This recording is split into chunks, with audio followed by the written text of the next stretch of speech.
అండి అందరికీ నమస్కారం. మన సనాతన హిందూ ధర్మంలో తులసి మొక్కను పూజించే సాంప్రదాయం ఉంది. లక్ష్మీదేవి తులసి మొక్కలో నివాసం ఉంటుంది అని ప్రతి ఒక్కరూ తులసి మొక్కను ఇంట్లో తూర్పు వైపు లేదా ఈశాన్యం వైపు ప్రతిష్ఠించి పూజించాలి అని చెబుతూ ఉంటారు. ఇంతకీ తులసి మొక్కను ఎందుకు పూజించాలి, దీని వెనుక ఉన్న కథ ఏమిటి అనే వివరాలు ఈ వీడియోలో తెలుసుకుందాం. ఈ వీడియో చివరిదాకా చూడడం మర్చిపోకండి. మీరు మా ఛానల్ని సబ్స్క్రైబ్ చేసుకోకపోతే ఇప్పుడే సబ్స్క్రైబ్ చేసుకోండి. ఒకసారి సత్యభామ శ్రీకృష్ణుని దగ్గరకు వెళ్ళి, ఓ స్వామి, తులసి మొక్కకు నీరు పోస్తే మంచి జరుగుతుంది అని చెప్పారు. మరి తులసి దగ్గర దీపం పెట్టడం వల్ల ప్రయోజనం ఏమిటి అని అడిగింది. అప్పుడు శ్రీకృష్ణుడు ఆమెకు ఒక కథ చెప్పడం మొదలుపెట్టాడు. గతంలో దక్షిణాన ఒక పెద్ద నది ఉండేది. ఆ నది ఒడ్డున హరిహర అనే ఒక బ్రాహ్మణుడు ఉండేవాడు. అతడు వేదాలను చదివిన ఒక గొప్ప పండితుడు. అయితే అతని దురదృష్టం కొద్దిగా అతనికి పొగరుబోతు భార్య దొరికింది. ఆమె ఎప్పుడు అతనిని అవమానించేది, భర్తతో ప్రేమగా వ్యవహరించేది కాదు. సరికదా, అతనికి అన్నం కూడా పెట్టేది కాదు. అతని ఇంటికి ఎవరైనా చుట్టాలు వచ్చినా సరే వాళ్లను అవమానించి తరిమి కొట్టేది. అంతేకాకుండా ఇతర పురుషులతో మాట్లాడుతూ కావాలని ఈ బ్రాహ్మణుడి మానసికంగా కూడా హింసించేది. అందరూ చూస్తూ ఉండగానే చెట్టు కింద నిలబడి బట్టలు మార్చుకునేది.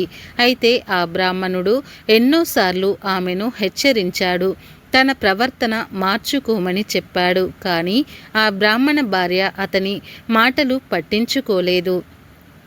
నీలాంటి అడుక్కు తినేవాడిని పెళ్లి చేసుకుని నేను చాలా పెద్ద తప్పు చేశాను. నీలాంటి వాడితో బతికి కంటే నరకానికి పోవటమే నాకు సుఖంగా ఉంటుంది అని అతనితో గొడవ పెట్టుకుంది. అంతేకాకుండా తన భర్త ముందే ఆమె వ్యభిచారం చేయటం కూడా మొదలుపెట్టింది. కామజ్వాలలతో రగిలిపోతూ ఆమె అందమైన వ్యక్తి కోసం పరితపించింది. కామంతో రగిలిపోతూ తన కామదేహాన్ని దాహాన్ని తీర్చుకునేందుకు ఎవరినైనా పంపించమని సిగ్గు లేకుండా దేవుణ్ణి కూడా వేడుకుంది. తన అందానికి సరిపోయే మగాడు కావాలి అని ఆమె ప్రార్థించింది. అటువంటి మగాళ్లను వెతుక్కుంటూ అడవిలోనికి వెళ్ళింది. అదే అడవిలో ఒక భయంకరమైన పులి తిరుగుతూ ఉంది. ఆ పులిని చూసే చూపు ఆ బ్రాహ్మణ స్త్రీ మీద పడింది. వెంటనే ఆమెను తినడానికి పులి తన పంజాను విసిరింది. అయితే బ్రాహ్మణ మహిళ ఎంతగానో భయపడిపోతూ ఆ పులిని వేడుకుంది.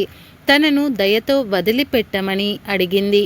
అందుకు ఆ పులి ఒప్పుకోలేదు. ఈరోజు నువ్వు నాకు ఆహారంగా మారాలి అని ఈ ప్రకృతి నిన్ను నా దగ్గరకు పంపించింది అని ఆ మహిళతో చెప్పింది.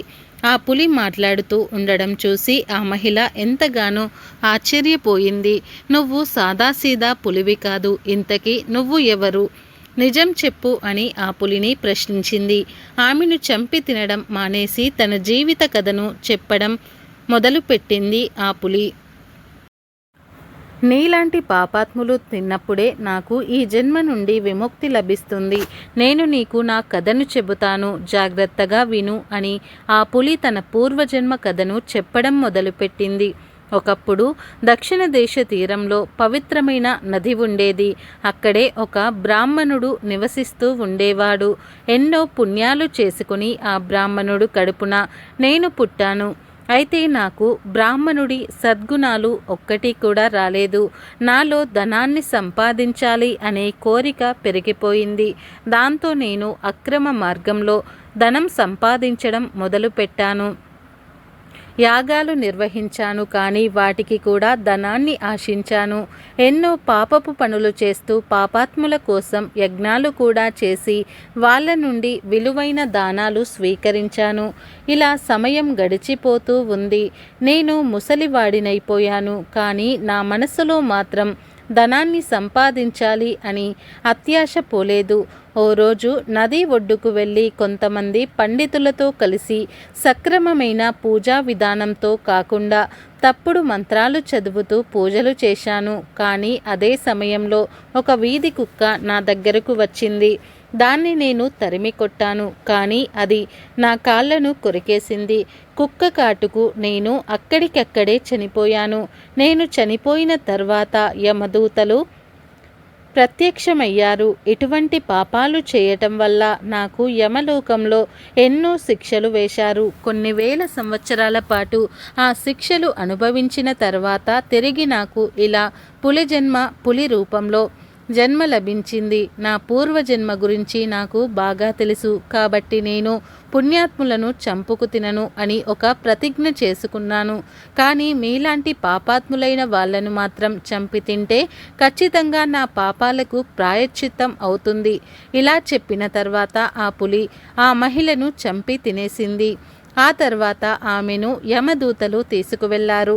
నరకానికి వెళ్ళిన తర్వాత ఆమెను యముడి ముందు నిలబెట్టారు. ఆమె పాపకర్మలు చూసి చిత్రగుప్తుడు సైతం ఆశ్చర్యపోయాడు. ఆమె వ్యభిచారం చేయటమే కాకుండా భర్తను, అత్తమామలను నానా రకాలుగా హింసించి ఎన్నో పాపాలు చేసింది అని తెలిసి ఆమెకు ఘోరమైన శిక్షలు విధించారు. ఎన్నో సంవత్సరాల పాటు అగ్నిగుండంలో ఆమెను కాల్చివేశారు. ఆ తర్వాత ఆమె ఒక చండాలుడి ఇంట జన్మించింది. ఎలాంటి దాన ధర్మాలు, హిందూ సాంప్రదాయాలు తెలియని ఇంట్లో పుట్టడం వల్ల ఆమె 20 సంవత్సరాల వరకు కూడా ఎన్నో అవస్థలు పడుతూ బతికింది. ఆ తర్వాత ఆమె ఒక నది ఒడ్డుకు వెళ్ళినప్పుడు అక్కడ కొంతమంది స్త్రీలు తులసి మొక్క ముందు దీపం వెలిగించడం చూసింది. ఆడవాళ్ళు అందరూ కూడా తులసి మొక్కకు ఎందుకు పూజలు చేస్తున్నారు అని ఆమె ఆశ్చర్యపోతూ వాళ్లను వివరాలను కనుక్కుంది. తులసిని పూజించడం వల్ల సర్వ పాపాలు తొలగిపోతాయి అని తెలిసింది. తర్వాత ఆమె కూడా తులసి ముందు దీపం పెట్టడం ప్రారంభించింది.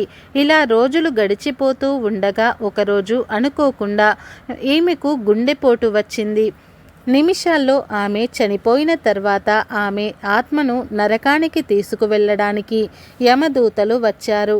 ఆమెను వాళ్ళు నరకానికి తీసుకువెళ్తూ ఉండగా వైకుంఠ ద్వారపాలకులు యమదూతలను అడ్డగించారు. మమ్మల్ని ఎందుకు అడ్డుకుంటున్నారు అని యమదూతలు ప్రశ్నిస్తే అందుకు ద్వారపాలకులు, ఈ మహిళ ఎన్నో సంవత్సరాల పాటు తులసి మొక్క దగ్గర దీపం వెలిగించింది, పూజలు చేసింది, కాబట్టి ఆమె చేసుకున్న సర్వ పాపాలు జన్మజన్మల పాపాలు కూడా తొలగిపోతాయి అని ద్వారపాలకులు చెప్పారు. తులసి మొక్కను పూజిస్తే ఎలాంటి ఫలితం ఉంటుంది అని తెలియని యమదూతలు ఆశ్చర్యపోతూ మరిన్ని వివరాలు అడిగారు. తులసి శ్రీ సఖి శివే పాపహరిణి పుణ్యతే నమస్తే పుణ్యతే నారదనుతే నమో నారాయణ ప్రియ అని జపిస్తూ తులసి కోట ముందు రోజు ఎవరైతే దీపం వెలిగిస్తూ ఉంటారో వాళ్లకు సర్వ సౌఖ్యాలు కలుగుతాయి అని, వాళ్ళ పాపాలన్నీ తొలగిపోతాయి అని ద్వారపాలకులు చెప్పారు. అంతేకాకుండా తులసి మొక్కను పూజిస్తూ ఉన్నప్పుడు విష్ణుమూర్తిని కూడా స్మరించుకుంటూ ఓం నమో భగవతే వాసుదేవాయ అనే మంత్రాన్ని జపిస్తూ ఉండాలి.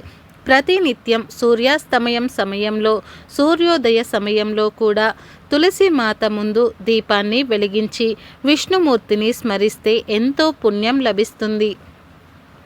సకల జన్మల పాపాలు కూడా తొలగిపోతాయి. వ్యభిచారం చేస్తూ భర్తను హింసించిన స్త్రీ ఏ విధంగా అయితే తన కర్మ ఫలితం నుండి తప్పించుకుందో అదేవిధంగా తులసి మాతను పూజించి గౌరవిస్తే ఎంతో శుభం కలగటమే కాకుండా ఇంట్లో కూడా శాంతి సౌఖ్యాలు కలుగుతాయి.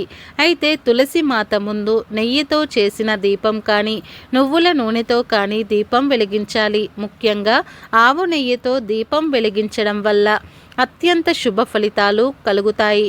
ఒకవేళ ఆవు నెయ్యి కొనుక్కునేంత స్తోమత లేదు అనుకుంటే, లేకపోతే అటువంటి సమయంలో నువ్వుల నూనెతో దీపం వెలిగించే వాళ్ళ పాపకర్మలతో పాటు శనిపీడ కూడా తొలగిపోతుంది.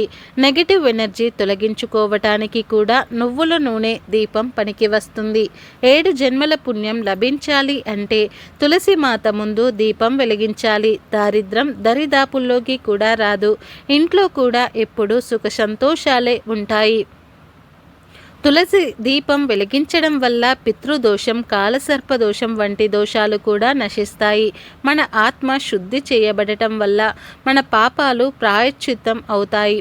ముఖ్యంగా జీవితపు చివరి రోజుల్లో ఉన్న వ్యక్తి తులసి మొక్క ముందు దీపం వెలిగించి శ్రీ మహావిష్ణువుని స్మరిస్తూ ఉంటారో వాళ్ళకి మోక్షం ప్రాప్తిస్తుంది. లక్ష్మీదేవి ఆశీర్వాదం పొందుకోవాలి అనుకున్నా సరే తులసి కోట ముందు దీపం వెలిగించక తప్పదు. ఇలా శ్రీకృష్ణుడు సత్యభామకు తులసి గొప్పతనం గురించి వివరించారు. మీరు కూడా తెలుసుకున్నారు కదా. కాబట్టి నిత్యం తులసి కోట వద్ద పూజ చేస్తారు అని ఆశిస్తూ ఈ వీడియో మీకు నచ్చినట్లయితే లైక్ చేయండి, షేర్ చేయండి. అలాగే మా ఛానల్ని కూడా సబ్స్క్రైబ్ చేయండి. ఈ వీడియో నచ్చితే మీ అభిప్రాయాలను కామెంట్ సెక్షన్లో కామెంట్ చేయండి.